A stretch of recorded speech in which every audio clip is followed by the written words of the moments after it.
이 어린이날을 앞둔 이 시기를 가만히 보면은 이제 신문이나 방송 등에서 뭐 어린이나 또 청소년에 대한 특집 기사 뭐 이런 것들이 참 많이 나옵니다.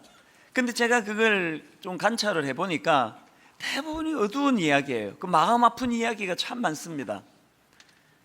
최근에도 인터넷을 검색해 보니까 올해도 예외 없이 이 어린이들과 관련하여 이런저런 마음 아픈 그런 기사들이 참 많이 올라오는 것을 보았는데요. 그 중에 제 눈에 띄었던 어떤 머리 기사가 있었는데 내용이 이렇습니다. 초등학생 7명 중 1명 자살 충동 점점점 하고 그 다음에 이런 내용입니다. 주관적 행복 지수 꼴찌. 이게 무슨 내용인가를 들여다보니까 모 재단에서 이 전국의 초등학교 4학년부터 고등학교 3학년, 그러니까 이제 그 사춘기 아이들 아닙니까? 이 청소년들을 대상으로 7,104명의 그 청소년들을 대상으로 한 조사입니다. 한국 어린이 청소년 행복지수 국제 비교, 이런 타이틀을 가지고 설문조사를 했더니 참 가슴 아픈 결과가 나왔습니다. 우리나라 어린이와 청소년들의 주관적 행복지수가 OECD 23개국 중에서 꼴찌가 나왔다는 겁니다. 그리고 뿐만 아니라 우리나라 초등학교 학생 7명 중에 1명꼴로 가출 혹은 자살 충동을 느낀 적이 있다. 그렇게 응답을 한 거예요.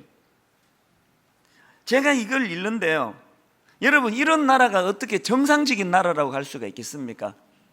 그 어린 초등학교 7명 중에 1명이 자살 충동을 느껴본 적이 있다, 이런 응답을 하는 나라, 그리고 그 아이들 행복지수라는 게 OECD 국가 중에서 꼴찌로 나온 나라, 이게 우리나라라는 이야기예요. 저는 미국에서 이민 생활을 경험했기 때문에 그 나라의 아이들이 어떤 배려를 받고 자라고 있고 그 나라 아이들이 얼마나 아무런 스트레스 없이 기쁘게 그렇게 자라고 있는가를 제가 눈으로 목도했기 때문에 더 비교가 되는 거예요. 우리나라에서 자라는 애들을 보면 정말 불쌍합니다. 에릭슨이라고 하는 학자는 이 인생은 8단계의 발달 과정을 거친다, 이런 설명을 하는데요, 그 8단계 중에서 만 12세부터 18세까지의 시기를 자아 정체성을 형성하는 시기이다, 그렇게 자리매김을 합니다. 이 자아 정체성을 형성하는 이 단계가 얼마나 중요합니까? 그런데 우리나라는 그 중요한 시기에 뭐 자아 정체성이고 뭐고 없습니다. 그냥 공부해라 너 몇 등 했니? 경쟁을 배우고 어릴 때부터 좌절을 경험하고 그렇게 아이들을 기르다가 보니까 제가 그 미국 같은 데 가면은 가끔씩 그 교포분들에게서 참 마음 아픈 이야기를 들어요. 무슨 얘기를 하시는가 하니까 한국에서 오는 아이들을 보면은 애들이 하나같이 다 영악하다는 거예요. 또 사람 눈치를 많이 본다는 거예요. 또 눈치가 빠르다는 거예요. 또 나이에 비해 가지고 오래된다는 거예요. 사실 그런 얘기를 들으면 기분이 나빠요. 왜냐하니까 저희 집의 새아이도 지금 한국에서 그런 환경 속에서 자랄 텐데, 여러분, 우리 아이들이 무슨 죄가 있어서 누구 잘못입니까? 이게 왜 어릴 때부터 그렇게 영악해지고 눈치가 빠르고 올되게 자라고 이런 환경을 조성한 게 그게 누가 그렇게 한 거냐는 이야기입니다. 뭐 자아 정체성을 형성해 줘야 될 그 시기에 계속 경쟁시키고 성적 좋은 대학 그렇게 몰고 가면서 아이들을 정상적으로 잘 키우지를 못하는 환경이다 보니까 대부분의 우리나라 청소년들, 심지어는 대학생 젊은이들까지라도 자존감이 낮아요. 어릴 때부터 자존감이 낮고 그러다 보니까 이제 열등감이 많고 그러다 보니까 남의 눈치나 보면서 그런 부분에 있어서 영악하다는 소리를 듣게 만드는 이런 교육이 오늘 한국의 현실 교육 아닙니까? 저는 유아 세례식을 베풀 때마다 아이들이 천사 같은데요, 이 귀엽고 사랑스러운 아이들이 이제 사춘기를 거치고 장년이 되어가는 과정에서 겪어야 될 마음고생을 생각하면 정말 마음이 아픕니다. 이게 오늘 우리 현실이라는 겁니다. 제가 이제 이 어린이 주일을 앞두고 이런저런 생각을 하고 있는데 저희 교회 홈페이지에 어떤 성도님이 글을 올리셨어요. 제목부터가 참 가슴 아픈 제목이에요. 이런 글이에요. 여고생 10명 중 1명이 임신을 하고 여고생 100명 중 1명은 출산을 한다고 말하면 믿기 어려우시겠죠. 이런 도발적인 글을 올렸어요. 그리고 내용을 보니까 이제 자기가 말이 옳다는 것을 이제 검증하는 내용을 쭉 올리고, 그리고는 이제 마지막에 그 어떤 이야기를 올렸냐니까 이제 이런 상황인데 가정은 오직 대학 입시라고 하는 시험 현장으로만 아이들을 내몰고 있고 또 교회도 그것을 방치하고 있다, 이런 요지의 글이에요. 저는 목사다 보니까 이제 교회가 이것을 방치하고 있다는 그런 요지의 글을 보면서 마음이 아팠습니다. 사실 여러분, 교회가 그 상황을 방치하는 게 아니고요, 역부족인 거예요. 우리 주일학교 교역자들이 또 우리 주일학교 교사들이 지금 얼마나 애를 쓰는지 아십니까? 근데 역부족이에요. 제가 우리 중등부 고등부 담당 교역자를 복도에서 한 번씩 만나면요, 어떨 때 막 그 눈에 핏발이 서 있고 피곤이 쩔어 있어요. 그래서 제가 묻죠. 아니 왜 이렇게 피곤해 보이느냐고. 그러면은 하는 이야기가, 누가 지금 애 하나가 가출을 했는데 걔 뒷바라지 하느라고 지금 이렇게 잠을 못 자서 그랬다. 또 누가 어제 목사님 손목을 껐습니다. 중등부 학생이 손목을 꺼가지고 지금 자살 시도를 해가지고 그거 뒷바라지 하느라고 잠을 좀 못 잤습니다. 하루가 멀다 하고 들려지는 그런 너무 가슴 아픈 이야기. 그 어린 중학생이 뭐 임신을 했습니다. 이런 상상할 수 없는 이야기가 저 멀리 해외 토픽에서 들리는 게 아니고 바로 우리 교회 안에, 이 공동체 안에서 지금 들려지고 있는 이야기라는 말이에요. 그러다 보니까 정말 역부족이에요. 저는 청소년 사역을 10년이나 한 사람이고 전문가 소리를 들었던 사람인데요, 저희 집에 자라는 새 아이를 보면서 너무나 무기력감을 느낍니다. 이 엄청난 세상의 이 세속의 물결 앞에 우리 아이들이 노출되어 있는데 도와줄 방법이 없습니다. 마음이 아플 뿐이에요. 그래서 이제 이런 어린이 주일을 앞두고 마음이 무거워 있는데 하나님께서는 저에게 오늘 본문 말씀을 보여주셨습니다. 이 마태복음 8장을 저에게 대안으로 주시는데 거기에 우리가 고민하고 있는 자녀 교육에 답이 있을지도 모르겠다는 생각을 갖게 되었습니다. 그래서 이제 저는 이 마태복음 8장을 프린트를 해가지고요, 이거를 늘 가지고 최근에 다녔습니다. 그래서 어디 외부에 나갈 때도 이 프린트물을 들고 나가고 또 잠자리에 들어가서도 이걸 꺼내가지고 읽고, 그래서 이제 이 마태복음 8장을 수십 차례 제가 읽고 또 읽었는데요, 원래부터 잘 알고 있던 그런 내용이지만 이번에 새롭게 제가 참 많은 은혜를 받았습니다. 이 마태복음 8장이 어떻게 말씀을 시작합니까? 1절을 한번 보세요. 예수께서 산에서 내려오시니 수많은 무리가 따르니라, 이렇게 말씀을 시작하는데요, 이 말씀은 마태복음 5장 1절, 예수께서 무리를 보시고 산에 올라가 앉으시니 제자들이 나온지라, 이 말씀의 마무리격이에요. 그러면 예수님이 마태복음 5장 1절에서 산으로 올라가셨다가 마태복음 8장 1절에서 산에서 내려오셨는데 그 사이에 예수님이 산에서 뭘 하셨나요? 우리가 잘 아는 그 팔복을 위시해서 주옥 같은 산상수훈을 설파하셨습니다. 저는 청소년 사역을 오래 해서 그런지 이 상상력이 좀 풍부해요, 이 나이에. 그래서 저는 성경을 읽고 할 때 이렇게 눈을 감고 그 장면을 그려볼 때가 많은데요, 이 마태복음 8장도 제가 이 상상력을 동원해서 그것을 그려보니까 너무나 아름다운 거예요. 그 무공의 하나님의 자연에 주님이 좌정하고 계시고 원근각처에서 많은 사람들이 주님의 말씀을 들으러 앉아 계시고요, 여러분 저 같은 이런 별 볼 일 없는 인간이 설교를 해도 어떨 때는 눈물이 쏟아지고 심령의 변화가 일어나고 그런 감격이 일어나는데 지금 주님이 말씀하고 계세요. 그 장면 한번 상상을 한번 해보세요. 그 아름다운 그 장면이 머릿속으로 그려지는데 제가 이번에 이 8장을 읽다가 새삼 너무나 마음에 감격이 있었는 게 뭐냐 하면은요, 우리 주님께서는 지금 이 마태복음 5장부터 7장까지에 이르는 그곳에서 머물러 계시지 아니하고, 그 아름다운 곳에 머물러 계시지 아니하고 이제 8장 1절에서 산에서 내려오십니다. 문제 많고 복잡하고 상처 많고 그런 현장으로 내려오셔서 주님께서 이제 무슨 일을 하시는가 하니까요, 자 우선 8장 2절을 한번 보시겠습니다. 같이 한번 읽어보실까요? 한 나병 환자가 나와 절하며 이르되 주여 원하시면 저를 깨끗하게 하실 수 있나이다 하거늘. 그랬더니 예수님이 어떤 반응을 보이십니까? 3절입니다. 예수께서 손을 내밀어 그에게 대시며 이르시되 내가 원하노니 깨끗함을 받으라 하시니 즉시 그의 나병이 깨끗하여진지라. 그리고는 8장 5절서부터는 한 백부장의 간청이 기록되는데 6절을 한번 보시겠습니까? 같이 읽습니다. 이르되 주여 내 하인이 중풍병으로 집에 누워 몹시 괴로워하나이다. 그랬더니 주님이 7절에서 이르시되 내가 가서 고쳐주리라. 그리고는 이 14절부터 예수님이 베드로 장모의 열병을 고쳐주시는데요.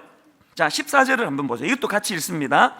예수께서 베드로의 집에 들어가사 그의 장모가 열병으로 앓아 누운 것을 보시고 그랬더니 주님이 고쳐주시되 15절에 보니까 그의 손을 만지시니.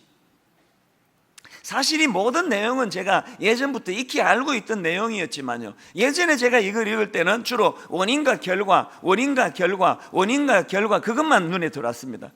주님께서 고쳐주시더라, 고쳐주시더라, 고쳐주시더라, 그것만 눈에 들어왔는데 이번에 새로 제가 이거를 읽고 묵상하면서 그것을 고쳐주시는 과정에서 우리 주님의 심정이 제게 느껴지기 시작한 거예요.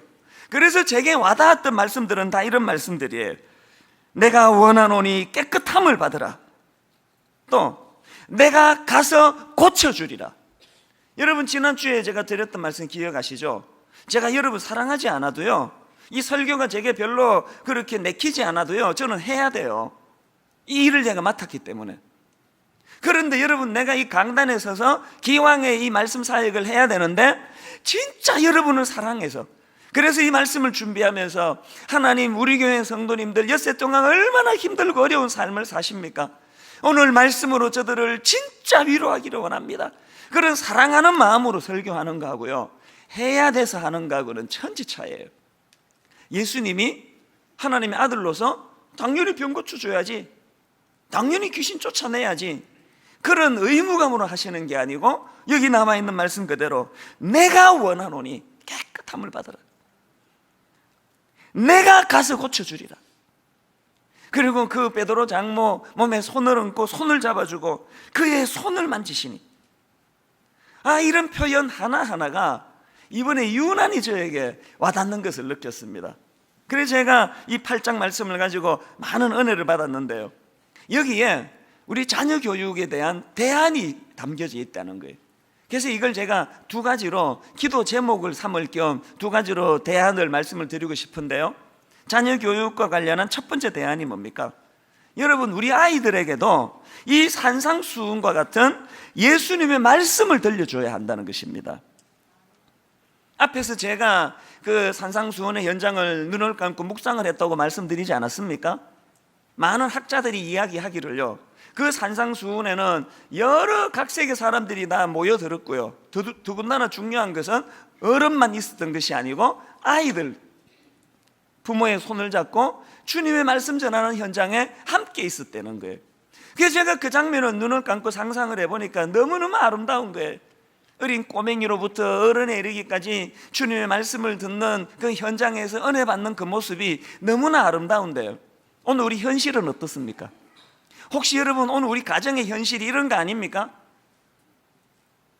애들한테 여러분 하시는 말씀이 너 학원 가야지, 너는 학원 가서 공부 열심히 하고 엄마는 주님 말씀 들으러 산상수훈 들으러 산에 갔다 올게, 너 집 잘 지키고 공부 열심히 하고 단어 외우고 그러고 있거라. 그러고는 온통 21세기의 산상수훈은 전부 어른만 모여있는, 애는 눈 씻고 찾아볼 수 없는 이런 교육 현장이 되고 있지는 않습니까? 사실 여러분, 분당 우리 교회가 이렇게 괴물처럼 커지고 나서 이런 게 한두 가지가 아니에요. 제 기억으로요, 우리 교회 초창기에는요, 한 달에 한 번씩 예배를 애들과 다 같이 드렸습니다. 함께 모여가지고 어린아이부터 어른까지 같이 예배를 드리고, 유아 세례식도요 이런 식으로 그냥 공장에서 기계 찍듯이 안 그랬습니다. 한두 명 유아 세례 받으면 그 유아 세례 받는 아버지가 나와서 그 축복 기도를 아버지 보고 시켰어요. 제가 그 남의 자식을 위해서 드리는 축복도 귀하겠지만 자기 자식 가장 사랑하는 아버지가 그 아이의 인생을 위하여 축복 기도를 준비해서 시키니까요, 그 덩치 큰 남자 아버지가 와가지고 막 우는 거예요. 막 자기 자녀를 위해 축복하고. 그래서 분당 우리 교회가 지금 사람이 많아져가지고 그건 엄두도 못 내지만 저는 때때로 꿈을 꿔요. 우리 아이들과 어른들이 함께 더불어서 함께 손을 잡고 함께 은혜 받고, 어릴 때부터 부모가 은혜 받아 눈물을 흘리는 그 눈물을 보고 자라는 이런 신앙교육이 회복되면 얼마나 좋을까. 여러분, 우리 자녀들로 하여금 이 산상수훈의 현장을 경험하게 해줘야 돼요. 제가 이제 지난주가 창립 11주년이었으니까요 대략 계산해 보니까 이제 1년이 52주 아닙니까? 그래서 이제 곱하기 10일 해보니까요 주일이 한 570번 정도 됐어요. 제가 외국 집회 갈 때 말고는 이 강단을 비우지 않지 않습니까? 매주마다 그렇게 말씀을 전하고 그래서 한 500 한 6, 70번 되는데 그걸 5부로 곱하기 5 해보니까요 계산은 안 나오는데 하여튼 엄청 많아요. 그래서 이제 수많은 예배를 제가 인도했지만 그 예배 중에 잊혀지지 않는 인상에 남는 예배가 몇 번 있습니다. 그 중에 하나가 뭔지 아세요? 몇 년 전에 저희 교회에서 어버이 주일날 예배를 드리고요 이제 다 일어나셔서 이 찬양을 함께 부르시겠습니다. 그래서 찬송가 199장을 함께 불렀습니다. 여러분 다 잘 아시는 찬양 아닙니까? 나의 사랑하는 책 비록 헤어졌으나 어머니의 무릎 위에 앉아서 재미있게 듣던 말 그때 일을 지금도 내가 잊지 않고 기억합니다. 귀하고 귀하다 우리 어머니가 들려주시던 재미있게 듣던 말 이 책 중에 있으니 이 성경 심히 사랑합니다. 처음부터 끝까지 잘 불렀던 건 사부가 처음이에요.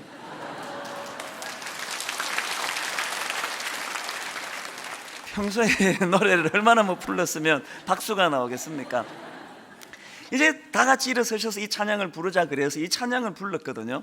불렀는데 제가 앞에서 인도하다가 보니까요 그 백발이 성성하신 그 중년 신사분들이요 여기저기서 주머니에서 손수건을 꺼내서 눈물을 훔치는 거예요. 여러분 다 아시지만 우리나라 50대 60대 어른들은요 남자가 울면 안 된다 그런 세뇌를 받고 자란 세대 아닙니까? 그런데 어떻게 그들 눈에서 여기저기에서 눈물을 훔치는 장면이 너무나 제게 마음이 찡하게 느껴진 거예요. 여러분 그날 왜 그 중년 어른들이 이 어머니의 무릎 위에 앉아서 재미있게 듣던 말 이런 요지의 찬양을 부르는데 왜 눈물이 흘렀을까요?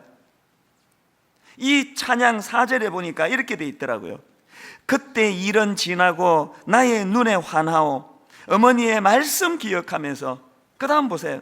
나도 시시때때로 성경 말씀 읽으며 주의 뜻을 따라 살려 합니다. 오늘 이 나이가 될 때까지 주님의 은혜를 누리고 이렇게 이 자리에서 예배 드릴 수 있는 것, 어릴 때부터 나를 영적으로 산상수훈의 현장, 말씀의 현장으로 데려다 주신 그 어머니 은혜가 생각나고 부모님 은혜가 생각나니까 눈물이 나는 거예요. 이 신앙의 유산 아닙니까? 그런데 여러분 오늘 우리 세대는 이 신앙의 전수가 잘 이루어지지 않아요. 대학 입시라고 하는 이 영적인 괴물을 만나가지고. 그래서 저는요 우리 새아이들을 볼 때마다 그런 생각을 문득문득해요. 저는 가난한 시골교회 목사 아들로 자라났기 때문에요 저는 우리 부모로부터 1,000원짜리 하나 유산 받을 게 없습니다. 아무것도 받을 게 없어요. 그러나 저는 항상 그런 이야기합니다. 전 세계에서 나만큼 이 놀라운 유산을 받아 행복한 사람도 없을 거라고 저는 그렇게 확신합니다. 왜 그렇습니까?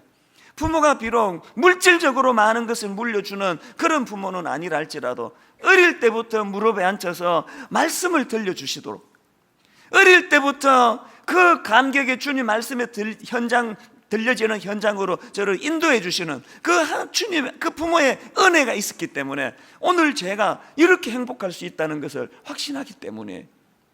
여러분 30년이 지나고 40년이 지났을 때 여러분의 가정의 어린 자녀들이 여러분들을 그리워하면서 손수건을 꺼내서 눈물을 훔치게 만드는 감격이 여러분 자녀에게 있기를 원하십니까?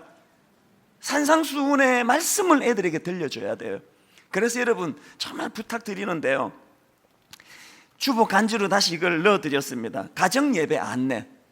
여러분, 우리 무너진 가정재단을 이 어린이 주일 예배를 통하여 다시 회복하고 복구하는 그런 결단이 있게 되기를 바랍니다.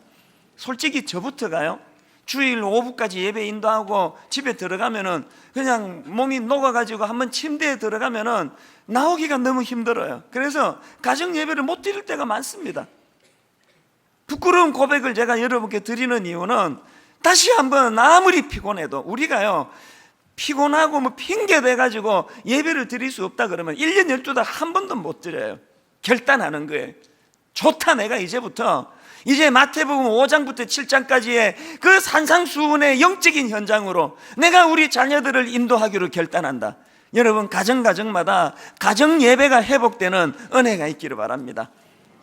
두런두런 모여가지고 같이 노래도 부르고 반주도 없고 그러니까 막 박자도 틀리고, 옛날에 제 기억에 저희 어머니 여자분들이 이제 중년을 넘어가면은 목소리가 한 옥타브가 이렇게 꺼지더라고요. 그래가지고 소리가 이게 맞지를 않아가지고 어머니 소리, 우리 소리가 안 맞아가지고 웃음을 참는 게 그게 고역이잖아요. 웃음을 참다가 한 번 터지면은 이게 웃음을 못 참아가지고 그냥 아수라장이 되고 또 꾸지람 듣고 그랬던 그 추억이 얼마나 아름다운지 몰라요.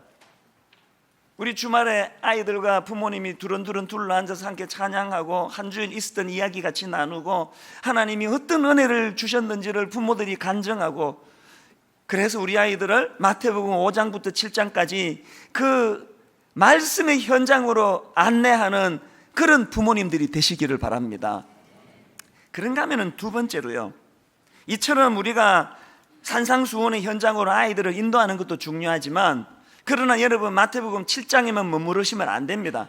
이제 두 번째 우리가 해야 되는 일이 뭐냐? 우리 아이들 손잡고 마태복음 8장의 현장으로 가셔야 돼요. 그래서 우리 아이들로 하여금 실제적인 주님의 치유를 경험하도록 해야 합니다.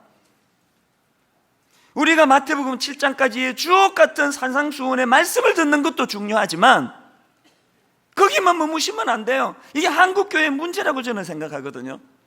일주일에 한 번 교회 와가지고 뭐 열심히 받아 적고 머리 끄덕끄덕거리고 감동받고 그러면 다가 아니에요. 그렇게 말씀을 받았으면 어떻게 해야 됩니까? 이제 삶의 현장으로 가서 마태복음 8장에서 복음의 능력이 우리를 어떻게 치유해내는가, 우리 문제를 어떻게 주님이 해결해 주시는가, 이 경험하셔야 된다는 거예요. 여러분이 마태복음의 구조를 보면은요, 신학적으로 이 마태복음은 교훈과 이야기의 구조로 이루어져 있다, 그렇게 이야기를 합니다. 이 교훈은 뭐냐 하면은 예수님의 가르침과 말씀을 의미합니다. 그런가 하면 여기서 말하는 이야기는 뭐냐 하면은 주님께서 그 말씀하신 실제의 삶의 현장에서 본을 보여주시는 모습, 이걸 이야기라고 이야기합니다. 자, 그러니까 오늘 본문의 구조도 한번 보세요.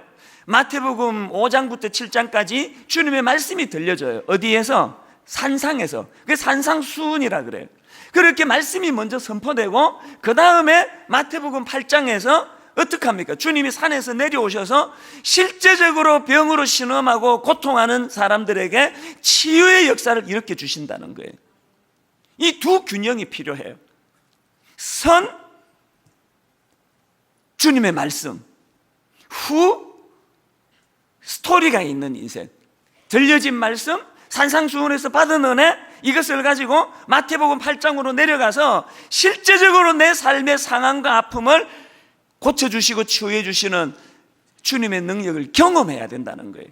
그런데 오늘 분당 우리 교회 성도님들의 문제가 뭐예요? 마태복음 7장에서 진도가 안 나가요. 마태복음 7장에서 진도가 안 나가서 오늘 많은 우리 청소년들이, 젊은 세대가 신앙적인 갈등을 느껴요. 왜? 애들이 보니까 신앙생활이 재미가 없어요. 엄마를 봐도 아빠를 봐도 이거 뭐 교회 다녀서 매력이 별로 보이지도 않고 하여튼 뭐 말만 잘하고, 교회라고 가보면은요, 저희같이 큰 교회는 묻혀가지고 잘 보이질 않지만 작은 교회를 가면은요, 복음의 능력이 잘 안 나타나면 쑥대밭이에요. 맨날 험담하고 앞에서는 그냥 헤헤 대인관계 잘 가지고 돌았으면 누구를 욕하고 비난하고 차 몰고 가면서 교회에 대하여 험담하고, 이런 것들이 아이들 귀에 계속 들려지니까 애들에게 보여지는 교회는 매력이 없는 거예요. 그래서 여러분 정말 믿고 싶지 않지만요, 애들이 대학만 들어가면 교회를 떠난다는 거예요. 이 참 가슴 아픈 이야기 아닙니까? 그래서 이제 우리에게 대안이 있다면 제가 두 가지 말씀드렸죠.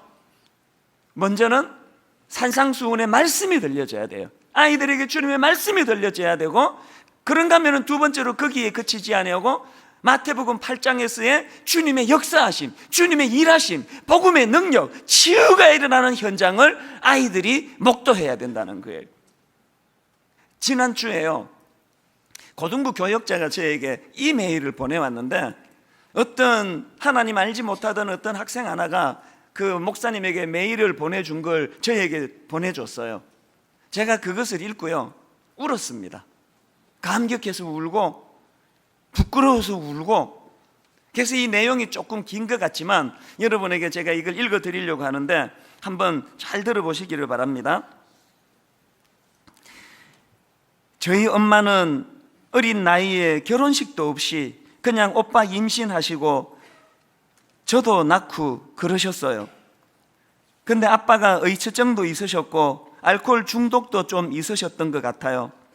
그래서 7살 전까지는 엄마랑 아빠랑 같이 살았는데, 기억에 남는 게 엄마는 일 가셔서 늦게 들어오시고 오빠랑 저는 이유도 모르고 아빠한테 맞고, 그러다가 엄마가 들어오시면 엄마도 맞으시고 경찰분들도 많이 오셨었고, 이런 기억밖에 없는 것 같아요. 하루는 아빠가 오빠랑 저랑 둘이 때리시다가 고아원에 보내야겠다고 할머니한테 전화하시고, 정말 고아원 문턱까지 갈 뻔했는데 다행히도 할머니가 데리러 오셨어요. 그리고 할머니랑 살면서 엄마랑 아빠랑 이혼하시고 두 분 다 연락이 끊기셨어요. 할머니가 저 어릴 때는 알코올 중독이 좀 있으셔서 가끔 술 드시고 길거리에서 소리 지르시고 누워서 주무시는데 업고 갈 힘이 없더라고요. 길바닥에 누워서 주무실 때는 정말 답이 없어서 할머니 옆에 앉아서 울면서 길 가는 아저씨들한테 부탁도 하고 그랬었어요. 가끔 할머니한테 화도 내고 짜증도 성질도 많이 냈는데 또 길거리에서 소주병 폐휴지 주워서 팔고 하시는데 참 많이 죄송하더라고요. 이렇게 힘든 것도 있었고, 또 학교에서 가정 연락망 쓰는 종이를 돌리는데 엄마 아빠 핸드폰 번호 쓰는 칸이 저만 둘 다 비워져 있어서 애들이 자꾸 묻는데 회피하는 것도 많이 싫었고, 어버이날에 학교에서 엄마 아빠 이름표 주면서 카네이션 만들라고 하는 것도 많이 싫었고, 운동회 같은 날 부모님 안 오시는 것도 싫었었고, 엄마 사인 받아오는 숙제를 못 해갔는데 애들이 쟤는 할머니랑 살아서 못 받아온다고 얘기하는 것도 참 많이 싫었어요. 누구랑 사이가 안 좋아졌을 때도 행여나 싸워서 부모님 모시고 오라 그럴까봐 항상 먼저 사과하고 눈치도 많이 봤었어요. 6학년 어느 날에 몇 년 만에 엄마한테 전화가 왔었습니다. 그래서 전화를 받았는데 밑에서 엄마가 기다리고 있다고 내려오라고 하시면서 새아빠 얘기도 하시고 오늘 하루 자고 올 거라고 그러셔서 오빠랑 끄림칙하게 내려가서 엄마 어딨나 하고 찾는데 사람들 틈에서 엄마 얼굴을 봤는데 엄마 같은 몸은 안 보이는 거예요. 그래서 가까이 갔는데 엄마가 거의 만삭이시더라고요. 많이 당황했는데 그래도 그냥 이해하고 낯설지만 살았어요. 그분에게 아저씨라고 불렀는데 2년 정도 지나니까 엄마가 이제 아빠라고 할 때 되지 않았냐 그러셔서 한참 후에야 겨우 아빠라고 작게 불렀었어요. 몇 년 만에 처음 불러보는 거라 많이 어색했는데 그러고 몇 달 뒤에 이혼하시더라고요. 중간에 내용을 다 생략하고요, 이런 아픔을 겪던 아이예요. 그런데 이 어려운 아이에게 분당 우리 교회가 하고 있는 에듀투게더랑 연결이 된 거예요. 우리 성도님 중에 고맙게 무료로 시간을 내서 이런 아이들에게 영어를 가르쳐주고 수학을 가르쳐주고 하는데 거기로 연결이 되면서 이 아이에게 복음의 빛이 들어가기 시작했습니다. 한번 내용을 들어보세요. 이렇게 중학교 시절도 지났네요. 제가 에듀투게더를 접하게 되고 중1 때부터 다니기 시작했는데 창환 선생님을 만난 건 중3 때예요. 근데 참 창환 선생님 보면서 신기했던 것이 수업도 기도하고 시작하고 싸이월드 같은 데 보면 교회 사진, 교회 친구분들이 많더라고요. 그래서 즐거워 보인다 싶었는데 학기 말에 선생님이 교회 한번 와보라고 그래서 네, 이러고 한번 가보게 된 거예요. 제가 하나님이 믿어지기 시작한 것은 겨울 수련회 때예요. 목사님 설교도 듣고 기도라는 것도 해보고 찬양이라는 것도 들어보고 했는데 뭐 하는 건지 잘 모르겠더라고요, 사실. 근데 겨울 수련회 때 첫째 날에 찬양을 부르다가 갑자기 마음이 막 꼬물꼬물거리면서 막 눈물이 나기 시작하더라고요. 나를 지으신 주님, 이 찬양이 저를 바꾼 찬양이에요. 이렇게 고1의 시작은 하나님을 만나고 시작된 거예요. 교회에서 예배 드리면서 기도하면서 울기도 하고 찬양하면서 감격하기도 하고 설교 들으면서 하나님 좀 더 알아가는 것 같아서 기뻤고 교회에서 하는 활동도 재밌었고 교회 친구들이랑 얘기하는 것도 너무 즐거웠어요. 이렇게 예배 끝나고 집으로 왔을 때 집은 여전히 암담했지만 요즘에 와서 참 저희 집안 상황이나 경제적인 문제를 대하는 저의 마음이 많이 바뀌었다고 느껴요. 예전엔 그냥 의지할 곳 없이 집 문 밖에서 쪼그려 울고 허무하고 내가 뭘 해야 할지 뭘 할 수 있을지 생각조차 못했었는데 이젠 암담한 상황 가운데서도 힘들어서 많이 울기도 하지만 울면서 하나님께 의지하고 하나님께 상황 올려드리고 하나님이 함께 하시면 된다고 믿으며 차차 한 걸음씩 일어나고 걸어가고 있어요. 그리고 정말 지금은 살아있는지도 모르는 아빠를 원망했었는데 특세 때 기도하면서 아빠를 용서하고 하나님께서 아빠와 함께 해주시리라 기도도 하게 되었어요. 또 제가 겪었던 많은 상황들이 다른 힘든 친구에게 공감해주고 하나님을 전하는 데 도움되는 것 같아서 또 기뻐요.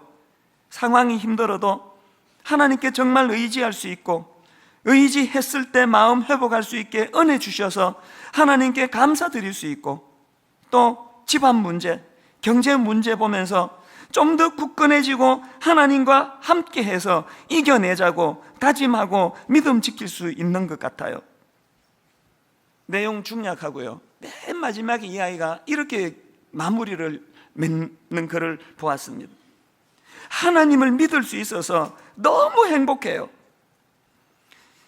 여러분, 저는 이 편지를 보고 참 많이 울었습니다. 오늘 교회가 타락했다, 변질했다, 목사들이 변질했다, 그래서 복음의 능력이 잘 나타나지 않는다, 탄식하는 이 시대지만 아니에요. 여러분, 오늘도 곳곳에서 복음의 능력은 나타나고 있고 생명을 살려내고 있고 절망한 이 하나이를 희망의 자리로 옮겨주시는 능력을 주님은 베풀고 계세요.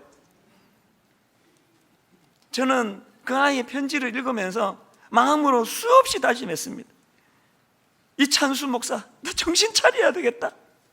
쓸데없는 데 신경 쓰지 말고 엉뚱한 데 마음 담지 말고 복음의 능력이 나타나도록 마태복음 5장부터 7장까지의 주옥 같은 산상수훈의 말씀을 우리 성도들이 들을 수 있도록, 그런가 하면 마태복음 8장으로 발걸음을 옮겨서 오늘도 우리 인간의 힘으로 해결할 수 없는 어떤 문제로 실험하고 있는 우리 성도님들 가정에 복음의 능력이 나타나도록, 그래서 주님의 이 8장에서의 음성, 내가 원하노니 깨끗함을 입어라, 내가 가서 고쳐주리라, 이 복음의 능력이 나타나기를 원합니다. 무슨 일로 힘드세요? 자녀 문제로 많이 힘드신 분 계시잖아요. 우리 힘으로 할 수 없잖아요. 8장으로 가셔야 돼요. 열병으로 고통하는 베드로 장모 손을 잡아주시는 주님, 오늘 이 시간 예배 가운데 외롭고 힘든 어떤 성도님 계시다면 그 고등학교 아이 손을 잡아주신 주님께서 여러분 손 잡아주시기 바랍니다. 여러분, 복음은 살아있습니다. 십자가는 지금도 일하고 있습니다. 저희 같은 목회자들의 변질 주님 앞에 회개하기를 원합니다. 오늘 수많은 성도들의 불신앙 주님 앞에 회개하면서, 그래서 저는 그 아이의 편지를 읽는데요, 이 찬양이 떠오르는 겁니다. 나의 등 뒤에서 나를 도우시는 주, 나의 인생길에서 지치고 고나여 매일처럼 주저앉고 싶을 때 마태복음 8장으로 가셔야 돼요. 나를 밀어주시네. 여러분, 이 찬양을 부르실 때 이 찬양 가사가 육화되어 성령의 음성으로 우리 안에 자리 잡기를 원합니다. 나의 등 뒤에서, 나의 등 뒤에서 나를 도우시는 주, 나의 인생길에서 지치고 고나여 매일처럼 주저앉고 싶을 때 나를 밀어주시네. 여러분, 마태복음 8장으로 가셔서 이 주님 음성 들으셔야 돼요. 일어나 걸어라, 내가 새 힘을 주리니. 일어나 너 걸어라, 내 너를 도우리. 우리 자녀들을 마음에 품고 찬양합니다. 나의 등 뒤에서 나를 도우시는 주, 평안히 길을 갈 때 보이지 않아도 지치고 고나여 넘어질 때면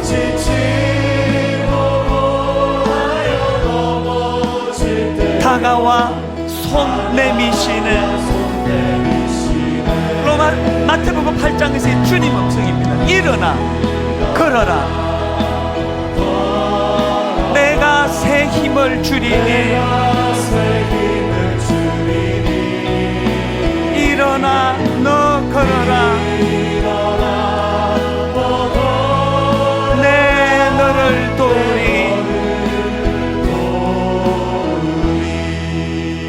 여러분, 우리 3절 부르기 전에 마음으로 다시 한번 점검하셔야 돼요. 두 갈래로 우리 기도 제목 삼아서 이 찬양 부르기 원하는데요, 첫째로는 우리 자신이 마태복음 8장으로 가셔야 돼요. 아무리 오래 교회 다니고 아무리 신앙생활 오래 해도 소용없습니다. 이제 5장부터 7장까지의 쭉 같은 주님의 말씀이 들려졌다면 이제 일어나 마태복음 8장으로 건너가셔야 돼요. 내가 원하노니 깨끗함을 받으라, 내가 가서 고쳐주리라. 가정에 이런저런 문제를 가지고, 자녀 문제, 부부간에 하나님 이런 문제를 내 힘으로 할 수 없을 때 마태복음 8장으로 건너가기 원합니다. 베드로 장모님의 손을 잡아주신 주님, 제 손도 잡아주시기 원합니다. 두 번째 기도 제목이 있다면, 하나님, 우리 아이가 모태신앙입니다. 오래 교회를 다니고 신앙생활했지만 하나님, 저희들의 불충으로 아이들 귓가에 말씀이 들려지지가 않습니다. 하나님, 아이들이 주님의 살아계신 마태복음 8장의 복음의 능력을 경험하기 원합니다. 이 소원을 가지고 우리 3절과 다시 한번 찬양 부를 때 성령님께서 우리의 마음을 만져주시기 원합니다. 우리 다 자리에서 일어나셔서 나의 등 뒤에서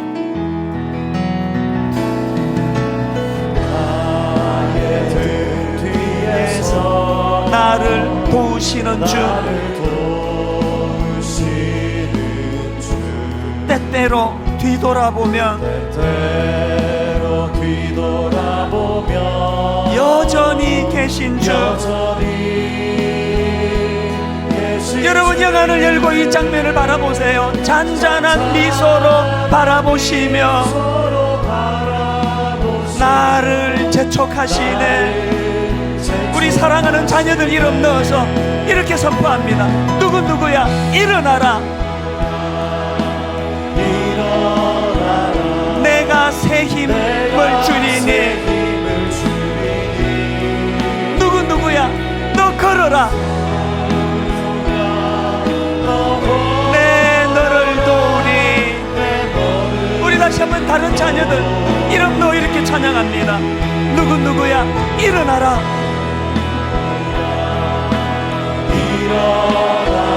내가 새 힘을 주리니. 일어나 너 걸어라.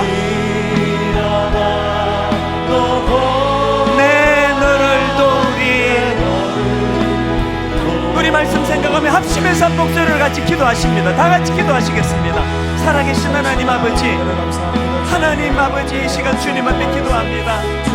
사랑하는 주의 성도들, 주의 자녀들, 하나님 아버지, 마태복음 5장부터 7장까지의 주옥같은 주님의 산산수훈의 말씀이 들려지기를 원합니다. 말씀이 들려지는 인생이 되기를 원합니다. 말씀 가운데 나아가기를 주님 원합니다. 그런가 하면 주님, 마태복음 8장에서의 복음의 능력을 경험하기 원합니다. 치유하시는 주님을 경험하기 원합니다. 일하시는 주님을 경험하기 원합니다. 하나님 아버지, 내 힘으로 할 수 없는 산들까지 인생의 무거운 짐을 지고 아버지 하나님, 낙심하며 절망에 있을 때마다 내가 원하노니 깨끗함을 얻으라. 내가 원하노니 깨끗함을 받으라. 주여, 이 주님의 음성이 들려지기를 원합니다. 하나님, 우리 가정 살려주시기 원합니다. 하나님 아버지, 우리 가정 주여 살려주시기를 원합니다. 마태복음 8장에서의 복음의 능력이 우리 가정 안에 부어지게 하여 주시옵소서. 하나님 아버지, 나 홀로 걷는 인생길이 아니라 주님 손잡고 걷는 인생길 되기를 원합니다. 내가 가서 고쳐주리라. 내가 가서 고쳐주리라. 주님의 이 말씀이 들려지는 은혜가 있기를 원합니다.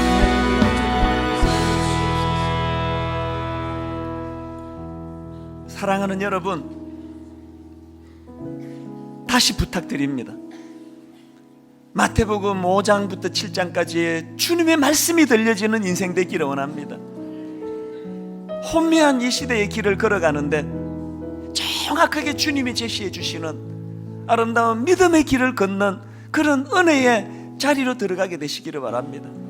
그런가 하면은 거기만 머물지 마시고 마태복음 8장으로 건너가셔야 돼요. 힘드시잖아요. 많이 힘들었구나. 내가 원하노니 깨끗함을 받아라. 많이 힘들었구나. 내가 가서 고쳐주리라.